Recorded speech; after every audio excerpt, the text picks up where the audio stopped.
जय माता दी। प्रिय भक्तजनों, आज आप सुनेंगे श्री दुर्गा सप्तशती का पाठ 2 और 3। इससे पहले का अध्याय सुनने के लिए और कमेंट्स करने के लिए आप सभी का बहुत बहुत धन्यवाद। नवरात्रि के दूसरे दिन की पूजा से व्यक्ति की आध्यात्मिक उन्नति और मानसिक शांति प्राप्त होती है। यह दिन देवी की शक्ति के विभिन्न रूपों की पूजा के लिए समर्पित होता है, जो जीवन में ऊर्जा और शक्ति का संचार करते हैं। दूसरा दिन विशेष रूप से उन लोगों के लिए है जो जीवन में मानसिक और शारीरिक कष्टों का सामना कर रहे हैं। देवी की आराधना करने से और दूसरे दिन के अध्याय को पढ़ने या सुनने से इन सभी कष्टों का निवारण होता है, जीवन में सुख शांति का आगमन होता है। पाठ शुरू करने से पहले अपने मन को सकारात्मक और शांतिपूर्ण बनाएं। ये सुनिश्चित करें कि आप मानसिक रूप से तैयार हैं और पाठ के लिए पूर्ण समर्पण की भावना रखते हैं। दुर्गा सप्तशती का दूसरा और तीसरा अध्याय पढ़ते अथवा सुनते समय अपने मन में केवल सकारात्मक विचार रखें और देवी से आशीर्वाद प्राप्त करने की कामना रखें। ये विश्वास रखें कि आपकी समस्याओं का समाधान माँ भगवती की कृपा से होगा और आपके जीवन में सुधार आएगा। अब सुनिए आज के अध्याय। श्री दुर्गा सप्तशती दूसरा अध्याय। देवताओं के तेज से देवी का प्रादुर्भाव और महिषासुर की सेना का वध। महर्षि मेधा बोले, प्राचीन काल में देवताओं और असुरों में पूरे 100 वर्षों तक घोर युद्ध हुआ था। उसमें असुरों का स्वामी महिषासुर था और देवराज इंद्र देवताओं के नायक थे। इस युद्ध में देवताओं की सेना परास्त हो गई थी और इस प्रकार संपूर्ण देवताओं को जीत महिषासुर इंद्र बन बैठा था। युद्ध के पश्चात हारे हुए देवता प्रजापति श्री ब्रह्मा जी को साथ लेकर उस स्थान पर पहुंचे जहां पर कि भगवान शंकर विराजमान थे। देवताओं ने अपनी हार का सारा वृतांत भगवान श्री विष्णु और शंकर जी से कह सुनाया। वे कहने लगे, हे प्रभु, महिषासुर सूर्य, इंद्र, अग्नि, वायु, चंद्रमा, यम, वरुण तथा अन्य देवताओं के सब अधिकार छीनकर सबका अधिष्ठाता स्वयं बन बैठा है। उसने समस्त देवताओं को स्वर्ग से निकाल दिया है। वह मनुष्यों की तरह पृथ्वी पर विचर रहे हैं। दैत्यों की सारी करतूत हमने आपको सुना दी है और आपकी शरण में इसलिए आए हैं कि आप उनके वध का कोई उपाय सोचें। देवताओं की बातें सुनकर भगवान श्री विष्णु और शंकर जी को उन दैत्यों पर बड़ा गुस्सा आया। उनकी भौहें तन गईं और आंखें लाल हो गईं। गुस्से में भरे हुए भगवान विष्णु के मुख से बड़ा भारी तेज निकला और उसी प्रकार का तेज भगवान शंकर, ब्रह्मा और इंद्र आदि दूसरे देवताओं के मुख से प्रकट हुआ। फिर वह सारा तेज एक में मिल गया और तेज का पुंज वह ऐसे दिखता था जैसे कि जाजल्यमान पर्वत हो। देवताओं ने देखा कि उस पर्वत की ज्वाला चारों ओर फैली हुई थी और देवताओं के शरीर से प्रकट हुए तेज की किसी अन्य तेज से तुलना नहीं हो सकती थी। एक स्थान पर इकट्ठा होने पर वह तेज एक देवी के रूप में परिवर्तित हो गया और अपने प्रकाश से तीनों लोकों में व्याप्त जान पड़ा। वह भगवान शंकर का तेज था, उससे देवी का मुख प्रकट हुआ। यमराज के तेज से उसके सिर के बाल बने। भगवान श्री विष्णु के तेज से उसकी भुजाएं बनी। चंद्रमा के तेज से दोनों स्तन और इंद्र के तेज से जंघा और पिंडली तथा पृथ्वी के तेज से नितंब भाग बना। ब्रह्मा जी के तेज से दोनों चरण और सूर्य के तेज से उनकी अंगुलियां पैदा हुई और वसुओं के तेज से हाथों की अंगुलियां और कुबेर के तेज से नासिका बनी। प्रजापति के तेज से उसके दांत और अग्नि के तेज से उसके नेत्र बने। संध्या के तेज से उसकी भौहें और वायु के तेज से उसके कान प्रकट हुए थे। इस प्रकार उस देवी का प्रादुर्भाव हुआ था। महिषासुर से पराजित देवता उस देवी को देखकर अत्यंत प्रसन्न हुए। भगवान शंकर ने अपने त्रिशूल में से एक त्रिशूल निकालकर उस देवी को दिया और भगवान विष्णु ने अपने चक्र में से एक चक्र निकालकर उस देवी को दिया। वरुण ने देवी को शंख भेंट किया, अग्नि ने उसे शक्ति दी, वायु ने उसे धनुष और बाण दिए।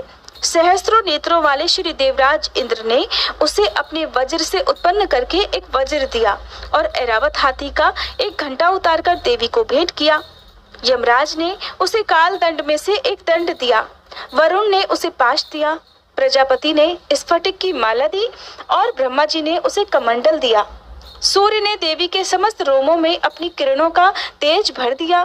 काल ने उसे चमकती हुई ढाल और तलवार दी तथा उज्जवल हार और दिव्य वस्त्र उसे भेंट किए और इनके साथ ही उसने दिव्य चूड़ामणि दी।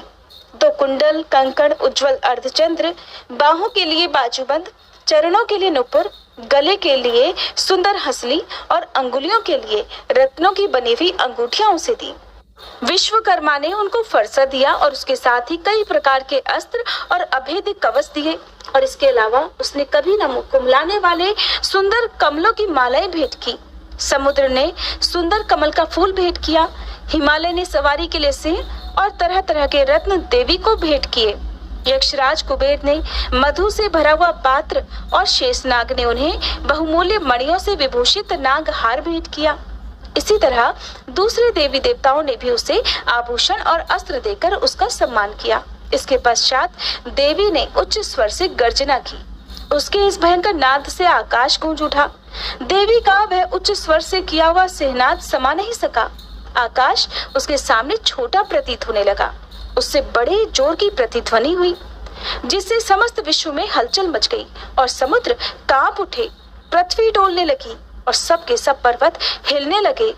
देवताओं ने उस समय प्रसन्न होकर सिंहवाहिनी जगतमयी देवी से कहा कि देवी तुम्हारी जय हो। इसके साथ ही महर्षियों ने भक्ति भाव से विनम्र होकर उनकी स्तुति की। संपूर्ण त्रिलोकी को शोक मगन देखकर दैत्यगण अपनी सेनाओं को साथ लेकर और हथियार आदि सजाकर उठ खड़े हुए। महिषासुर के क्रोध की तो कोई सीमा ही नहीं थी। उसने क्रोध में भरकर कहा, ये सब क्या उत्पात है।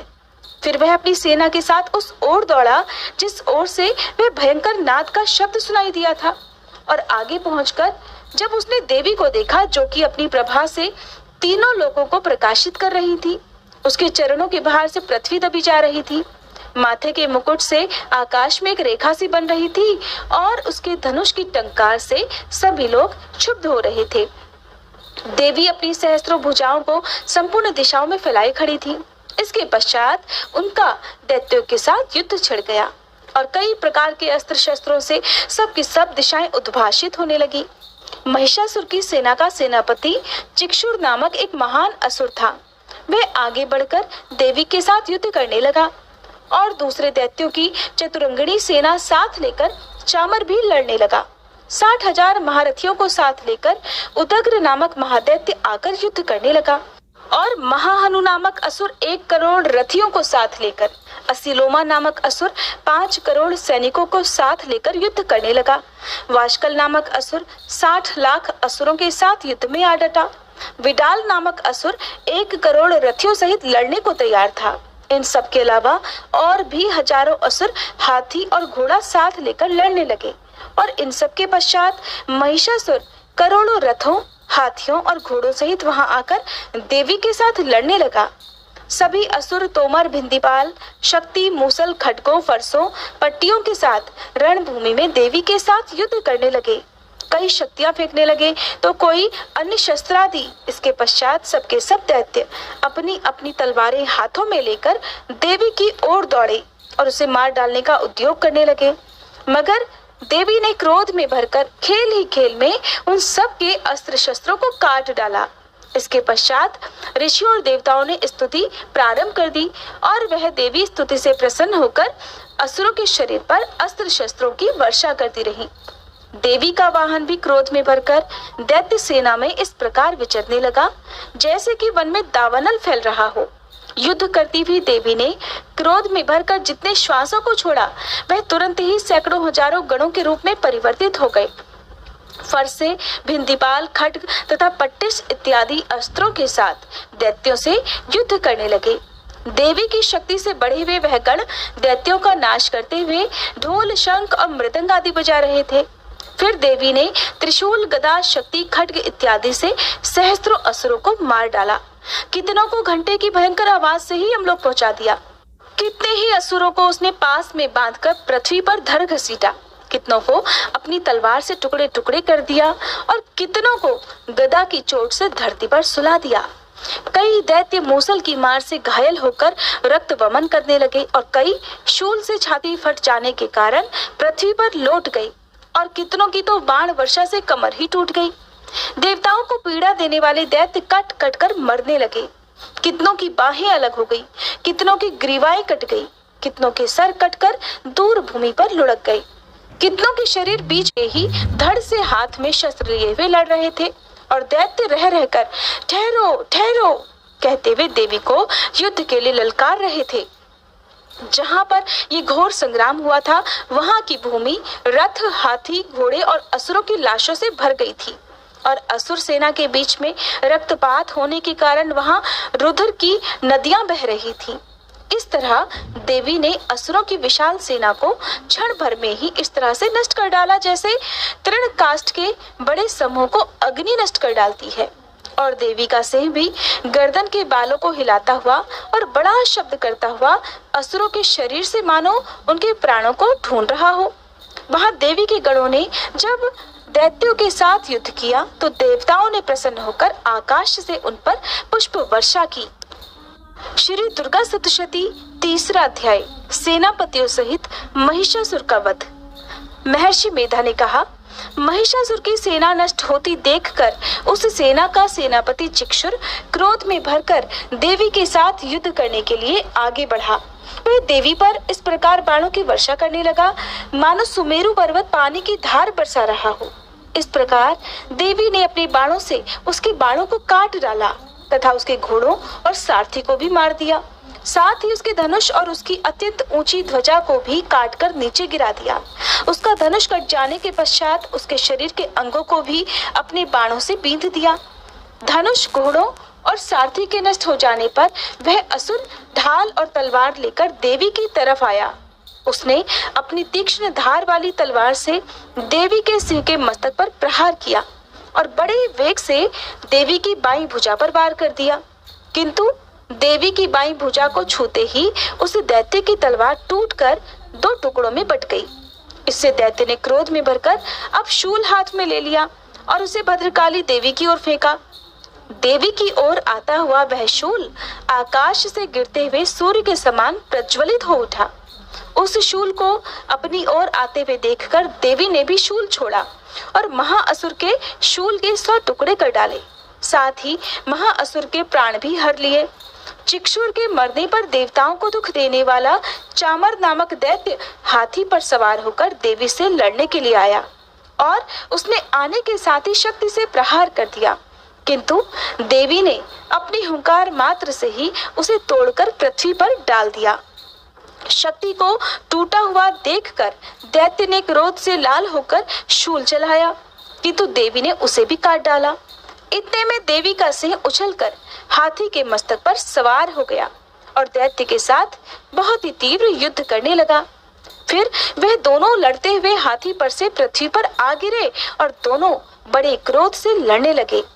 फिर सिंह बड़े जोर से आकाश की ओर उछला और जब पृथ्वी की ओर आया तो अपने पंजे से चामर का सिर धड़ से अलग कर दिया।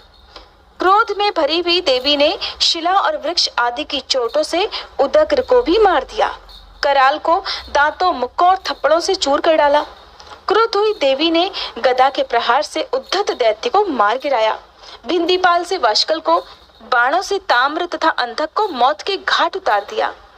3 नेत्रों वाली परमेश्वरी ने त्रिशूल से उग्रास्य, उग्रवीर्य और महाहनु नामक राक्षसों को मार गिराया।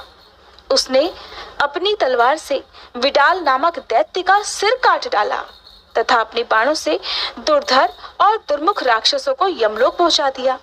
इस प्रकार जब महिषासुर ने देखा कि देवी ने मेरी सेना को नष्ट कर दिया है, तो वह भैंसे का रूप धारण कर देवी के गणों को दुख देने लगा।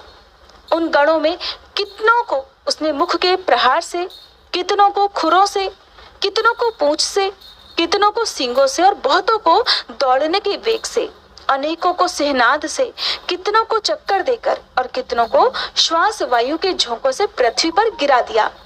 वह दैत्य इस प्रकार गणों की सेना को गिरा देवी के सिंह को मारने के लिए दौड़ा। इस पर देवी को बड़ा क्रोध आया। उधर दैत्य भी क्रोध में भरकर धरती को खुरों से खोदने लगा तथा सींगों से पर्वतों को उखाड़ उखाड़ कर धरती पर फेंकने लगा और मुख से शब्द भी करने लगा। महिषासुर के वेग से चक्कर देने के कारण पृथ्वी क्षुब्ध होकर फटने लगी। उसकी पूंछ से टकराकर समुद्र चारों ओर फैलने लगा। हिलते हुए सींगों के आघात से मेघ खंड खंड हो गए और श्वास से आकाश में उड़ते हुए पर्वत भी फटने लगे। इस तरह क्रोध में भरे हुए राक्षस को देखकर देवी चंडिका को भी क्रोध आ गया और वह उसको मारने के लिए क्रोध में भर गई। देवी ने पाश फेंककर दैत्य को बांध लिया और उसने बंध जाने पर दैत्य का रूप त्याग दिया और सिंह का रूप बना लिया। और जैसे ही देवी उसका सिर काटने के लिए तैयार हुई कि उसने पुरुष का रूप बना लिया जो कि हाथ में तलवार लिए हुए था। तब देवी ने तुरंत ही अपने बाणों के साथ उस पुरुष को उसकी तलवार और ढाल सहित बींध डाला। इसके पश्चात तो वह अब हाथी के रूप में दिखाई देने लगा और अपनी लंबी सूंड से देवी के सिंह को खींचने लगा और गरजने लगा। देवी ने अपनी तलवार से उसकी सूंड भी काट डाली। तब उस राक्षस ने एक बार फिर से भैंसे का रूप धारण कर लिया और पहले की तरह चर अचर जीवों सहित समस्त त्रिलोकी को व्याकुल करने लगा। इसके पश्चात क्रोध में भरी हुई देवी बारंबार उत्तम मधु का पान करने लगी और लाल लाल नेत्र करके हंसने लगी। उधर बलवीर्य तथा मद से क्रुद्ध हुआ दैत्य भी गरजने लगा। अपने सींगों से देवी पर पर्वतों को फेंकने लगा। देवी अपने बाणों से उसके फेंके हुए पर्वतों को चूर्ण करती हुई बोली, ओ मूढ़, जब तक मैं मधुपान कर रही हूँ तब तक तू गरज ले और इसके पश्चात मेरे हाथों तेरी मृत्यु हो जाने पर देवता गरजेंगे। महर्षि मेधा ने कहा। ऐसा कहकर देवी उछलकर उस दैत्य पर जा चढ़ी और उसको अपने पैर से दबाकर शूल से उसके गले पर आघात कर दिया। देवी के पैर से दबने पर भी वह दैत्य अपने दूसरे रूप से अपने मुख से बाहर होने लगा। अभी वह दैत्य आधा ही बाहर निकला था कि देवी ने अपने प्रभाव से उसे उसी क्षण रोक दिया। तब वह आधा निकला हुआ दैत्य ही युद्ध करने लगा तो देवी ने अपनी तलवार से उसका सिर काट डाला।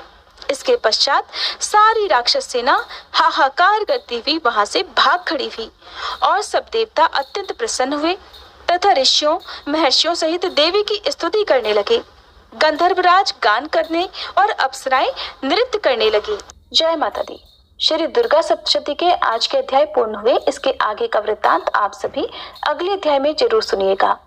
तो दोस्तों, आपको दुर्गा सप्तशती का ये पाठ सुनकर कैसा लगा, कृपया कमेंट करके ज़रूर बताएं।